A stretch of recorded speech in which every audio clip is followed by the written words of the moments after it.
much has the political backlash, thank you, to ESG investing had on you and BlackRock? Other than being dehydrated, actually, if you just reflect on BlackRock's flows last year, the backlash, it's public. We lost about $4 billion of flows from various states. But in long-term flows last year, we were awarded $400 billion just last year. In the United States, our clients entrusted us with an additional $230 billion. So you tell me, $4 billion out and $230 in the U.S. On the other hand, let me be clear. I'm taking this very seriously. We are trying to address the misconceptions. It's hard because it's not business anymore. They're doing it in a personal way. And in the first time in my professional career, attacks are now personal. They're trying to demonize issues. In terms of we're sitting here in Europe. If you do not have a lens towards decarbonization, you're not going to win one euro of business. And so we talk about choice. We are one of the largest hydrocarbon, if not the largest hydrocarbon investor in the world, because we're the largest indexer and we work with all these different companies. At the same time, we're one of the fastest growing companies related to decarbonization. And let's be clear, the IRA in the United States is a game changer too, and we're seeing more and more companies who are looking to partner in doing things. And in our conversations in Europe, we're hearing all the Europeans are looking to have a similar response. So let's be clear, the narrative is ugly. The narrative is creating this huge polarization. If you really read the CEO letters that I've written in the past, I talk about a transition has to always be fair and just. Has it taken a personal toll on you? Are you promoting? It's hard for me to lose much more hair. No, it's not enjoyable. Seeing trucks with a picture of me standing next to some other people that are deified. So it's not. Look at when I meet our clients in Europe, our clients in the Middle East, in Asia, when I meet our clients in red states and blue states, I'm actually rewarded about the depth of our conversations. I mean, another example of what we are doing with our clients, we're winning more and more of the entire portfolios of their pension funds than ever before. And this is not, we actually won the entire pension plan of a major hydrocarbon company, a major energy company. If we were that enemy that we're being accused of, I don't think we would have those type of relationships with them. We're working with one or two major energy companies right now on their pathway on decarbonization. And so, as my letters wrote, we have to be working with energy companies, not against. I've always said we are hostily against divestiture. Divestiture, it just moves from public hands to private hands. And so even in the first letter when I talked about decarbonization and climate, that was in 2020. And all the things I've said are still true today. Unfortunately, there are some politicians who are taking some sub parts of a sentence out of context, and that's the world we live in today. But does it make you rethink actually promoting some of those products in America? No, because if you reread what I said, a transition has to be fair and just. Right. A transition is not going to be a straight line. Obviously, when I wrote letters, I never anticipated a war. I never anticipated a disruption of a major energy producer. So we have all those issues. But no, in winning $400 billion of long-term flows from our clients, I think that is telling you that our voice is still is even more resonating with our clients than ever before. And 99% of our clients' flows are private flows. The few that have wanted to make it a political statement, I could promise you we treat every client individually. I think we have won more business because of our long-term performance, the guidance we give, what Phil and BII does in terms of giving people a better understanding of what we think we see in the world, and our fiduciary standards at an individual client level to everyone is as strong as any firm. What's your relationship like with Ron DeSantis? He says you're politicizing investing. Have you tried to convince him otherwise? We are doing everything we can to try to change the narrative. Let me just leave it at that. So you've met with him? I'm not going to go into who I meet and who I talk to, especially not not with his audience. Larry, talk to me about your annual letter. Is it coming? Or do you still enjoy writing those? Well, I did write a letter in November on voting choice. So I did have a letter on voting choice in November, which was very well received. And other people in the journalistic field said no firm is doing more to democratization vote than BlackRock. And I think that's true. No firm is trying to bring back the vote to the individual asset owners. We're not an asset owner, we're the asset advisor. And then a letter is coming out sometime this quarter. Yes. Focused on? I'm not going to get into that. Well, I'll give you a major theme. Probably the big theme is hope. That is my word of the moment that I'm really using it. I'm using it here. Hope for a better economy? No, the whole concept of hope. COVID has really changed how we think. The fear of mortality was enveloping the world. The polarization, the politics, a war. If you look at birth rates in the world, they're collapsing in the developed world. I mean, you don't bring a child in the world unless you believe tomorrow is better than today. If you look at the savings rates in the world, the savings rates have mounted up dramatically in the world. BlackRock is a firm that tries to sell hope, because why would anybody put something into a 30-year obligation unless you believe something is better in 30 years? And more and more money has been held. In China alone, there is estimated $2.7 trillion of more savings in the system. It's in the savings rates in China are in the high 40s. People are not investing in the future. They don't have that, the safety nets of healthcare and retirement. And so we're losing hope. And the polarization of politics, which media source do I even believe in? Bloomberg. Okay, fine. You need to get that out. No, but Francine, more and more people are frightened of the realities of today, and that's manifesting in so many areas, and so that's going to be a major theme. And I talk about that a lot today. If you look at hope, then it has to be backed up by a better world, a better economic situation, inflation going down. How do you see that progressing? Well, that's when I talk about hope, I'm not talking about whether the markets are up or down in the next 12 months. But standards of living. Pardon me? But standard of living have to grow, obviously, wages, and we're seeing that. And people have to feel more comfortable. And I'm not just talking about a phenomenon in Western Europe or North America. I'm talking about the world. And there's less hope in the world today. Do you see the world getting better, so economically? Sure. Look at, last year was a year of transition in so many ways. I mean, obviously, the first time in 40 years, and this impacted BlackRock in our earnings that I reported on Friday, we had bond market down 13%, global equity markets down 18%, and then for us, the dollar appreciated dramatically.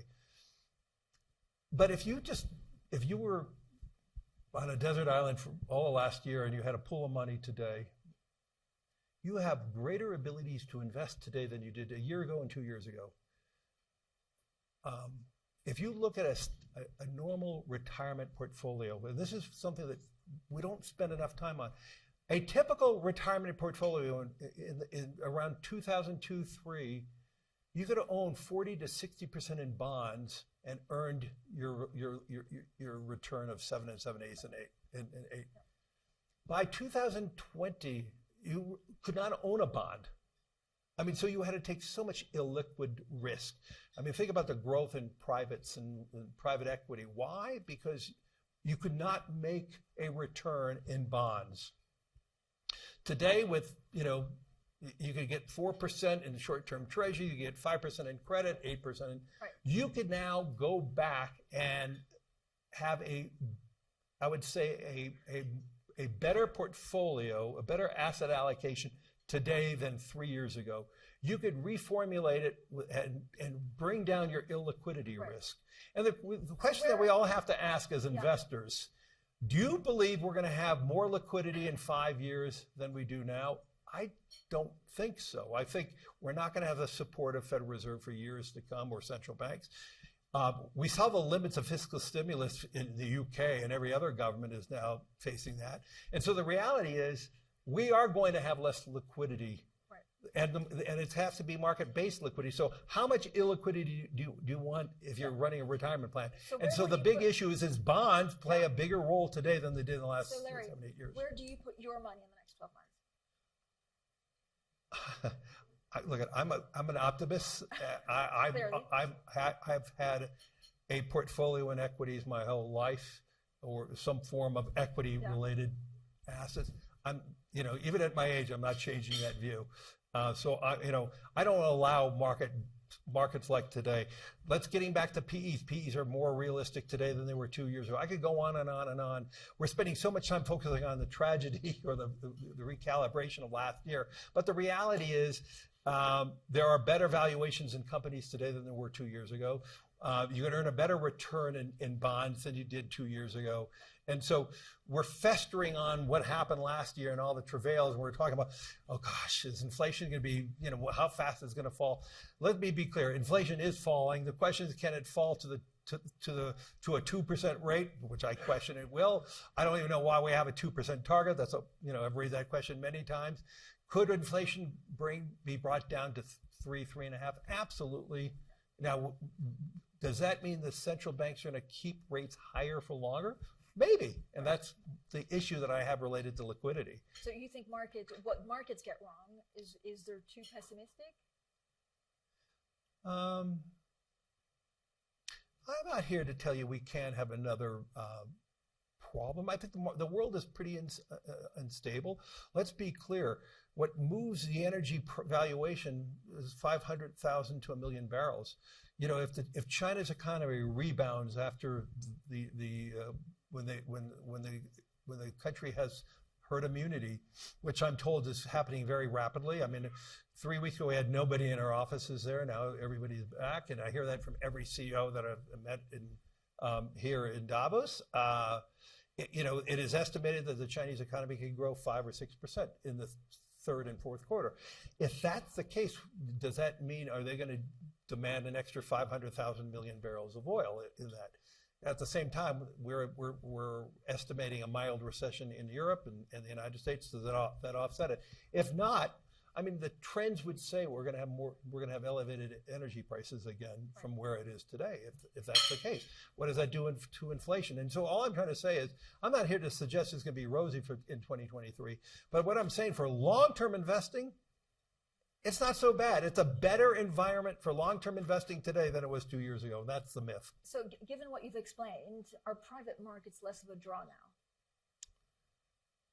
Yes, but not in infrastructure, not in sustainability. That's where, because you're going to get much higher coupon. I mean, the beauty of infrastructure is it throws off higher income. And so I think it's just going to be a recalibration to more income-oriented privates, illiquids, but we do a survey every year. And the last 2 year surveys were at epic proportions about how many investors were going to put more and more money in illiquids. Now they needed to because of the bond market. When you see that type of overwhelming statistic, generally that's wrong. The herd mentality never works. I think we're still living the pain of last year, but I think the opportunities in 2023 are far better than they were in the last few years. I have a couple of questions from the audience, so thank you so much for sending them in. About liquidity, you suggest it will be worse. It seems like the last 30 years liquidity has broadly improved. Why do you think in 5-10 years it could get worse? I just don't see fiscal stimulus happening anytime soon. We need, what I worry about most, you didn't ask me that question. I don't worry I don't worry about inflation as much. I worry about is anemic growth for the next 5 to 7 years. I don't know how we're going to get out of this 2% growth rate. And that's my bigger issue. We're not going to have the fiscal abilities unless we grow to add on more fiscal stimulus. And we're certainly not going to have accommodative central bank behavior for the next few years by any means. So what would be your growth plan if you're in charge of a large economy? Well, I do believe, look, another thing is in the last 2 years, certainly since the Ukraine invasion, is we hear national security coming up all the time. Okay, for national security, Europe needs to have its own chips. For national security, the U.S. needs to build its own chips. For national security, we need to have more independence of energy, whether it's renewable or hydrocarbons. Let's be clear, when we all talk about national security and we do it all individually as nations, that's inflationary. So we're going to be creating more and more redundancies. Ultimately, that's deflationary, but longer term. But that's longer term. So I'm not that worried that 2% is a bad outcome. I think it's certainly a better outcome than the last year or so, where we needed so much fiscal stimulus and monetary stimulus to get the economy going. And if we could just, without that government support, that we could create an economy of 2%. Plus, where I'm going to be wrong, where we may have 3 or 4% growth, is if we have another technological changes. What role does AI play and in terms of productivity? Let's be clear. A major component of why we had such high inflation is no one wants to talk about productivity collapsed during remote working. Remote working has not worked. But does AI also lead to job losses? Well, last I checked, we have labor shortages in Europe and in the U.S. So a little combination of new technology is probably going to be helpful, unless the Europeans and Americans open up our borders for more immigration. I'm not calling for that. Yeah. But a good example in terms of U.S. policy, the U.S. changed our legal immigration policies. We're down in the United States 2.5 million legal immigrants in the last 5 years. We've made it much more restrictive for legal immigration. And I'm not talking about migrants. I'm talking about pure legal immigration. We've stopped that too. Larry, we're almost out of time, but we spoke to a Ukrainian official who said they hoped that BlackRock would put money in the country. What can you tell us? Well, it's public what we're doing. We've been hired by the Ukrainian government to help them build a reconstruction fund. We have our whole team there tasked in building out the team, making sure we have the organizational structure in place, that we're going to help them hire the right team, that Ukraine will be a great place for public money to help restore it. What I told President Zelensky is our job is to make sure that the opportunities for private capital can come to Ukraine and we can get a fair and just return. He agreed on that. He agreed on the role of capitalism in his country for that. And I told the president that our job is to make sure that the new Ukraine is an open society, open economy, that if they are looking for that type of capital, the capital will be there. And we've had many dialogues with them, and we'll have another dialogue with them later today.